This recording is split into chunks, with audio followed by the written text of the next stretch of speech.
Atau paling tidak, jadikan dirimu sebagai pegawai Allah. Apa itu? Lakukan semua kebaikan. Bagaimana orang bisa melakukan kebaikan itu? Ya jatuhkan dirimu. Orang nggak akan bisa melakukan kebaikan lek dirinya cik merasa dadi apa. Nyapu-nyapu, noto sandal, ngepel WC. Iku lek gak cik menghargai diri alias cik jadi Fir'aun merasa kaya, nggak bisa. Makanya jadikan dirimu itu budaknya Allah. Jadikan dirimu itu hambanya Allah. Hanya Allah juraganya. Gimana itu? Wes aja ngereken wong. Lakukan kebaikan, nyapu halaman, noto sandal, gitu, ngepel WC masjid, ojo ngereken wong. Apa? Karena gini loh ya, orang berbuat baik pun itu halangannya itu celaan orang. Gitu. Sebenarnya bukan orang yang mencela diri kita masih mempan dicela oleh orang. Coba dirimu tidak mengizinkan untuk dicela orang atau menjadi tercela. Maka ikrarkan, hei hatiku, ono jok loro lo ya, masih wong sak donyong paribasane nyakiti sampean. Hei, misalnya mem, ono jok merasa tercela ya, masih dicela oleh banyak orang. Ngono carane.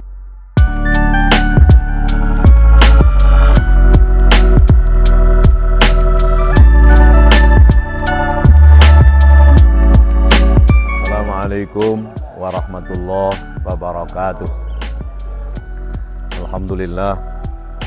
Alhamdulillahilladzi anzala ala abdihil kitaba wa lam yaj'alahu iwaja. Asyhadu an la ilaha illallah wahdahu la syarikalah wa asyhadu anna sayyidana wa nabiyyana Muhammadan abduhu wa rasuluhu sallallahu alaihi wa ala alihi ashabihi la nabiyya ba'dah. Allahumma salli wa sallim wa barik ala habibina wa syafi'ina wa qurrati a'yunina wa maulana Muhammad ibn Abdullah wa ala alihi wa ashabihi wa asba'ihi wa man tabi'a hudahu ila yaumil qiyamah. Amma ba'du, para santriku semuanya, pondok pesantren Baiqunusa atau Baits Al-Quran Nurus Sofa yang saya cintai, dimanapun Anda berada. Ini habis sekarang lagi di kampus UIN untuk fingerprint ya, pagi hari. Tadi jam 6:30 habis untuk fingerprint, untuk absen, sambil melihat ini pondok Sunan Ampel Al-Ali. Baik, kita masuk pada kajian yang ke berapa mah? 126. Ada yang bertanya, ada yang ingin minta dijelaskan tentang mutu qabla anta mutu. Mutu mati, matilah. Itu kalau kita terjemahkan kan begitu, matilah sebelum kamu mati. Ada hadis itu begitu, mutu qabla anta mutu. Matilah sebelum kamu mati, gitu kan? Matikanlah apa matilah ya itu. Baik, saya akan jelaskan begini. Jadi ala kulli hal, hadis itu berkenaan dengan sholat. Itu. Hadis itu berkenaan dengan sholat. Maka memahami hadis ini dikaitkan dengan sholat. Kemarin kita sudah jelaskan tentang, ya ini kebetulan pas lah. Kita sudah sampaikan secara acak gitu tentang sholat syariah. Sholat thariqah sebenarnya belum, sholat hakikat apalagi sholat ma'rifat juga belum. Jadi kita baru bicara sholat syariah. Apa yang dimaksud dengan sholat syariah itu? Ya sholat rukun sholat itu yang terkait dengan qauli, fi'li dan juga waktu. Ada maghrib, isya, subuh, zuhur, asar, dan juga ada bilangannya, maghrib itu 3, isya 4, subuh 2, zuhur 4, asar 4. Itu namanya apa? Salat syariah.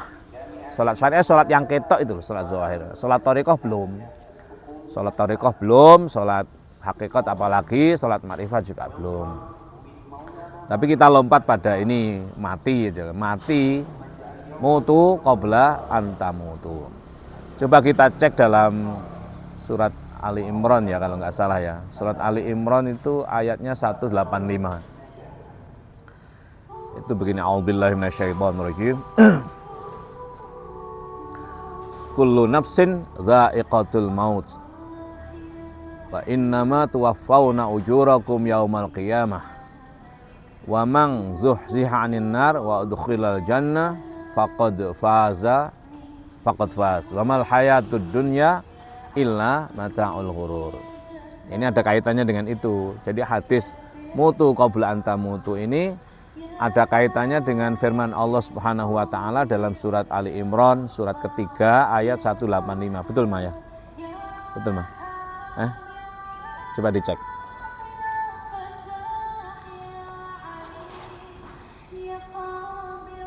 Ali Imran 185. Betul ya? Ya, betul ya. Nah, kullu nafsin dha'iqatul maut wa innama tuwaffawna ujurakum yaumal qiyamah wa man zuhziha 'anil nar wa udkhilal jannah faqad faz. Wa man faman kan, ala tafrik kan, betul. Gimana tadi? Kullu nafsin dha'iqatul maut wa innama tuwaffawna ujurakum yaumal qiyamah. Famang zuhziha 'anil nar wa udkhilal jannah faqad faz. Wa mal hayatud dunya illa mata'ul ghurur. Ya. Siapa yang sholat yang harus tahu kita? Siapa yang sholat, ya toh? Hubungannya dengan mutu qabla anta mutu. Siapa yang sholat itu? Yang sholat itu mukmin itu loh. Jadi mukmin itu rohani, sifatnya rahmah. Ya. Jadi mukmin itu bukan fisik. Jadi siapa mukmin itu? Mukminlah yang sholat. Lalu pertanyaannya siapa mukmin itu? Mukmin adalah orang yang mengikuti imannya bersifat 4 yaitu sidik, amanah, tabligh, fatonah. Barulah dia orang mukmin. Kalau dia tidak mengikuti imannya, tidak sidik, tidak amanah alias khianah, tidak tabligh, tidak jujur, tidak fatonah, enggak bertakwa, ya bukan mukmin itu loh. Jadi mukmin itu rohani sifatnya. Maka mukmin itu bersifat rahmah, kasih sayang. Ada dalam fisik kita. Sifatnya rasa. Innamal mu'minuna ikhwah fa aslihu baina akhwaikum wattaqullaha la'allakum turhamuna. Sesungguhnya mukmin itulah yang memiliki rasa persaudaraan. Sehingga rasa persaudaraan itu bisa diperbaiki. Maka sering saya contohkan, orang yang bisa memperbaiki mobil itu orang yang punya mobil. Hanya mukmin yang bisa memperbaiki persaudaraannya. Karena dialah yang punya sifat persaudaraan. Wujudnya apa? Turhamuna, yaitu dikasihi, disayangi, wujudnya rahmah, kasih sayang. Kasih sayang itulah yang bisa memperbaiki persaudaraan. Itu loh maksudnya. Ini kalau diterjemah nggak kena ya toh. Maka kaji toreko lagi-lagi, kaji saya ini adalah kaji filsafat. Apa itu? Ontologis, epistemologis, aksiologis. Kaji tasawuf, apa itu? Iman, ilmu, nikmat, takwa, dan nafsu yang harus dikendalikan oleh iman, oleh ilmu, dan nafsu yang harus dikendalikan oleh iman, dikontrol oleh ilmu, dirasa oleh nikmat, lalu dicek oleh takwa. Dan kemudian adalah thariqah. Apa itu thariqah? Ya kaji ketepatan, kaji iman. Maka dalam thariqah itu ada syariah, ada thariqah, ada hakikat, ada ma'rifah. Baik, saya akan kembali ke mutu qabla anta mutu. Maksudnya apa itu? Jadi ini ada kaitannya dengan sholat. Pertanyaannya siapa yang sholat, siapa yang mati, itu loh ya. Ini orang kalau tidak mati atau mematikan, tidak bisa sholat. Maka mutu matikanlah sebelum kamu mati supaya kamu bisa sholat. Nah gini, yang sholat itu kan mukmin. Nah fisik kita ini menjadi penjara bagi mukmin. Kenapa? Karena fisik kita ini dibersamai oleh Allah namanya nafsu. Jadi yang bersama fisik jasad ini ada nafsu. Maka yang mati itu bukan manusia. Yang mati adalah nafsu. Kullu nafsin dha'iqatul maut. Nafsu mati dirasakan oleh fisik, dirasakan oleh jasad kita. Maka kematian nafsu itu dirasakan oleh jasad kita. Nah, mukmin tidak mati. yang mati itu nafsu diikuti oleh jasad. Maka kalau nafsu itu mati, jasad kita membusuk itu loh. Nah, mukmin tidak mati, mukmin itu wafat. Mukmin adalah wafat. Wa innama tuwaffauna ujurakum yaumal qiyamah. Maka ketika jasad ini mati karena mengikuti kematian nafsu, ketika nafsu itu mati diikuti oleh jasad, maka mukmin saat itu mendapatkan apa? Pahala, ganjaran. Kenapa? Karena dia tuwaffauna, dia telah memenuhi janji wafat kan? Wafat itu bahasa wafa, yafi wafatan, artinya melaksanakan tugas dengan baik sesuai dengan janji, sesuai dengan tupoksinya. Sehingga dia tuwaffauna ujurakum karena telah menunaikan janjinya, karena telah janjinya dia akan beriman kepada Allah itu. Jadi manusia yang mengikuti imannya, dia bersifat mukmin, dialah yang berjanji di hadapan Allah akan beramal soleh di dunia ini. Apa wujudnya? Salat. Nah, kalau dia tidak mematikan jasad ini, kalau jasad kita ini menguasai nafsu, maka ketika kita sholat, nek nafsu kita masih belum terkendali, ya nggak bisa sholat. Gitu. Maka sholat itu harus mengendalikan nafsu dulu. Apa nafsu mati pada saat sholat? Enggak. Maka mutu qabla anta mutu di sini adalah kendalikan sampai dia itu koyok-koyok mati. Sebelum kamu benar-benar mati sehingga kamu bisa sholat. Maka qad aflahal mu'minuna. Maka benar-benar telah menang orang mukmin itu. Kenapa menang? Ya karena perang. Perang dengan siapa? Perangan dengan hawa nafsu. Sampai koyok-koyok nafsu itu mati. Artinya apa? Pada saat kamu sholat itu, nafsumu sudah tidak menguasai lagi. Tidak ingin dipuji, tidak ingin terkenal, tidak ingin dikatain menjadi orang soleh dan lain sebagainya. Alias nafsumu itu sudah bisa kamu kendalikan, dan saat itulah Anda mukmin, saat itulah Anda bisa melaksanakan sholat, maka Anda menang dan Anda khusyuk, alias apa? Tenang, tentram, bahagia. Kembali pada diri. Artinya apa? Kalau kamu tidak tenang, kamu tidak bahagia, berarti kamu belum sholat, walaupun sudah melaksanakan sholat. Maka harus matikan itu. Apalagi pada saat melaksanakan sholat yang 5 waktu itu. Jangan ingin itu, jangan ingin ini. Ngimami terutama, aku tak api-api no bacaannya ben ngene lah, itu kendalikan. Apa ada namanya khotor atau khotir semacam itu? Ya ada, tapi jangan diteruskan. Tak moco sing penak neng buri ana wong ayu ya. Alhamdulillahi rabbil alamin. Tak kena no irunge cret. Iso kan ngono? Bisa. Misalnya sampean jadi imam sholat pos maca Ar-Rahmanir-Rahim, lebokno atine nang wong jamaah sing ayu meng. Ya toh, ben kasih sayang. Iso apa ora itu? Iso. Lah iku aja ngono lho. Iku sifatnya rasa. Lambene muni ngono, mukmin utawa rasane diparani nang wedok alias ke nafsu utawa diparakne nang ketua takmire. Kok ben diundang maneh. Lah ngono-ngono ki apa gak ono? Ono. Iku timbul atau khotor atau khotir, artinya sesuatu yang berbahaya, dialah alat hawa nafsu, keinginan nafsu. Maka matikan kayak gitu sebelum kamu mati. Matikan itu agar supaya kamu benar-benar bisa sholat, ya toh? Maka harus dibedakan antara mati dengan wafat. Kalau mukmin itu wafat, kalau nafsu mati, maka nafsu mati diikuti oleh jasad. Kalau mukmin wafat. Kalau kamu mengikuti imanmu, kamu nggak akan mati selama-lamanya, gitu loh. Kamu akan mendapatkan apa? Tuwaffauna ujurakum, oleh ujur. Apa ujur itu? Ujroh. Apa ujroh itu? Bayaran. Makanya mautul jasati tuhfatun lil mukmin. Matinya nafsu diikuti oleh jasad itu pesta ria, gembira bagi mukmin. Kenapa? Dapat pahala. Waman, apa wujudnya? Famang zuhziha 'anil nar wa udkhilal jannah. Dia bebas dari neraka, masuk surga. Faqad faza, itulah keberuntungan, kemenangan, menjadi juara dia. Kenapa?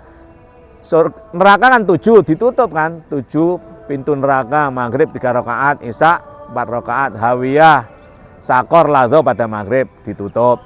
Isya ya toh, jahim, sa'ir, apalagi khutama, terus jahanam tutup. 7 pintunya tertutup ya. Masuklah namanya subuh 2 rakaat. Pertama maghfirah, kedua rahmah ya toh. Maghfirah itu maghfirah itu menutupi kan, artinya ghafara itu menutupi. Tertutupnya 7 pintu neraka menjadi maghfirah rakaat subuh pertama.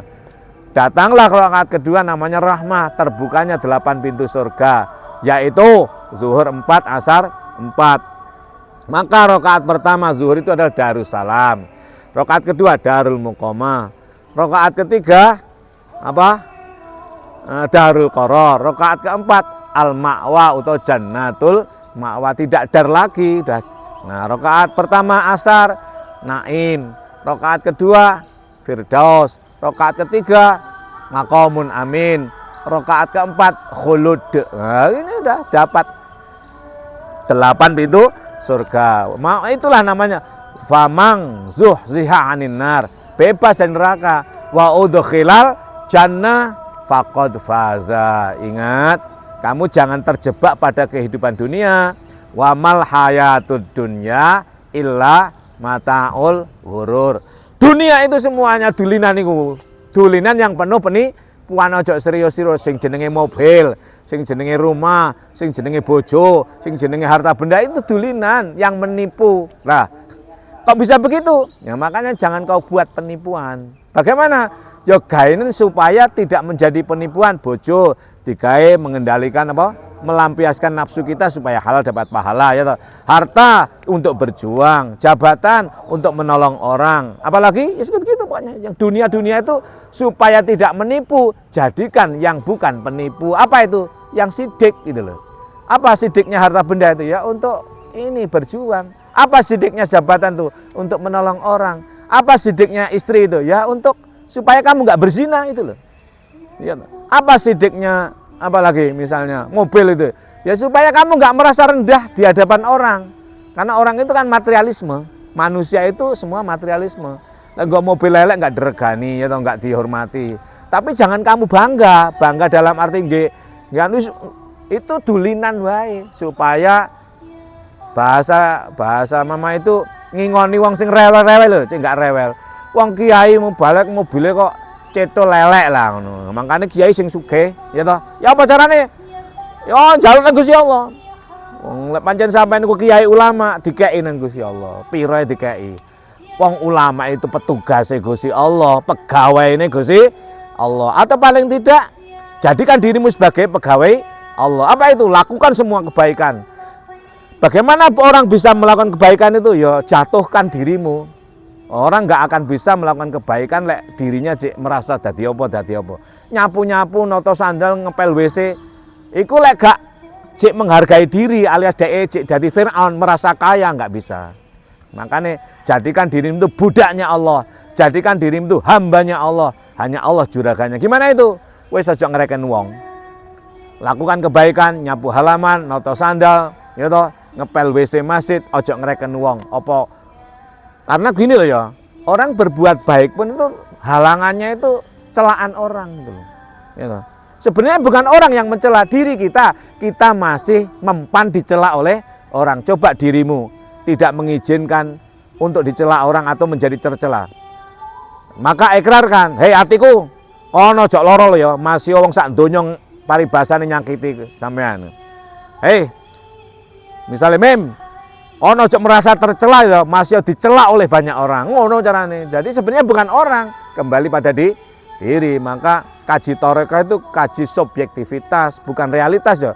Realitas ya iya sudah realitas begitu, tapi bagaimana yang realitas itu disubjektifikasi. Bagaimana yang syariah itu ditangkap menjadi iman. Bagaimana yang benar itu dilakukan secara ketepatan. Benar, tepat, disajikan menjadi sebuah ihsan, kebaikan. Wes, ojo ngereken wong. Jadilah dirimu sebagai pegawai Allah. Itu rumusnya dalam surat 55. Surat 55 itu surat Ar-Rahman, ya toh, ayatnya 29. Yas'aluhu man fis samawati wal ardi kulla yaumin huwa fi sya'nin. Ada yang bertanya, penduduk bumi, modelnya penduduk bumi, ning aslinya pegawai Gusti Allah. Dia berada di bumi, tapi sebenarnya adalah penduduk langit alias pegawai Allah. Apa itu? kulla yaumin huwa fi sya'nin, enggak tahu leren gitu. Kerja tok wis pokoknya, ora golek bayaran. Bayaran mengharap Gusti Allah. Akeh kebaikan itu. Ya situ. Gejalanya semacam itu. Alias kalau Anda tidak merasa dijadikan pegawai oleh, jadikan dirimu pegawai Allah. Lah ulama, kiai itu pegawai Gusti Allah itu loh. Jangan sampai menjadi ulama, jangan sampai menjadi ustadz tidak menjadi pegawai Allah. Jangan sampai, maka diundang pengajian disangoni alhamdulillah, enggak disangoni enggak masalah itu. Kenapa? Pasti kalau enggak disangoni Allah ngasih yang lebih banyak itu. Tapi kalau disangoni terima, doakan berlipat ganda gitu. Begitu ya. Jadi kita harus tahu mutu qabla antamu. Semua terkait dengan sholat. Matikan seolah-olah nafsumu sudah benar-benar terkendali sampai koyok mati sehingga kamu bisa sholat. Artinya apa? Ketika kamu sholat itu sudah tidak disetir oleh nafsumu. Moco diapi-api no, gerak di baik-baikkan, diarani apa, terus mohon maaf ya kadang-kadang menyisakan apa, menunjukkan apa yang di kening itu loh kan, di kening kan ngedeni lah itu kan sing ngrasa apa itu ya awake dhewe ya to. Sing ngrasa awake dhewe ngono dituntut ya aku lho ahli sujud. Lah sing ngrasa apa ngono kuwi ya atimu dhewe lek ya. Ning orang lain karena punya rasa itu bisa saling berinteraksi. Rasa dengan rasa, maka fisik ini bisa mengandung makna banyak. Maka fisik itu realitas, ya toh. Yang dibalik fisik itu faktualitas. Fakta itu subjek pada diri kita masing-masing. Saya kira begitu ya tentang mutu qabla antamutu. Jadi ada hubungannya dengan firman Allah surat Ali Imran surat ketiga ayat 185. Terima kasih. Wa'alaikum minkum. Wallahul muwaffiq ila aqwamit thoriq. Assalamualaikum warahmatullahi wabarakatuh.